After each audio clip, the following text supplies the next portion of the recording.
आज मी माझा प्रभाग क्रमांक 9 मधून श्री गणेशाचं दर्शन घेऊन प्रचाराला शुभारंभ घेत आहे। माझ्या पाठीशी माझे प्रभागातील नागरिक, माझे मित्र परिवार यांनी मला मोठ्या प्रमाणात पाठिंबा दिलेला या प्रचारात ते सहभागी झालेले आहेत।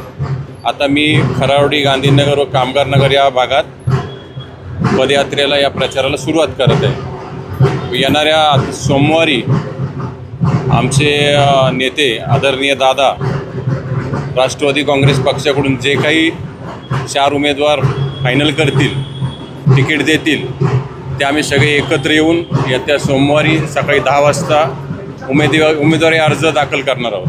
विकासाच्या मुद्द्यावर आहे का गटातटाच्या राजकारणावर आहे? विकासाच्या मुद्द्यावर प्रचाराची रणनीती कशी असते?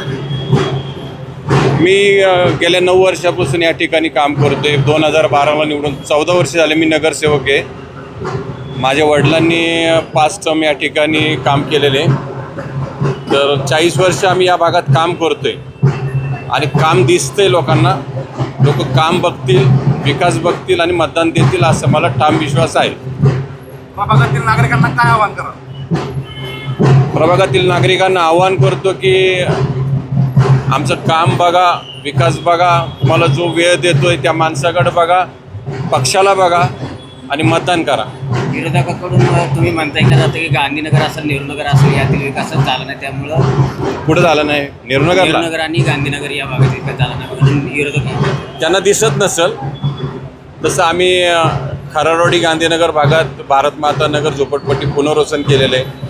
त्या भागात नवीन पाण्याच्या टाक्या बांधलेल्या आहेत, रस्ते केलेले, ड्रेनेज लाईन टाकलेले आहेत। नेहरूनगरला सर्व झोपडपट्ट्या आम्ही, माझ्या प्रभागात 8 झोपडपट्ट्या आहेत, 7 झोपडपट्ट्या आम्ही पुनर्वसन करून लोकांना राहायला दिलेले, जागा म्हणजे चाव्या ताब्यात दिलेले आहेत। इथले रस्ते आपण नवीन डिझाईननी डेव्हलप केलेले आहेत, काम झालेले। ज्याला दिसत नाही त्याला आपण काय करू शकत नाही।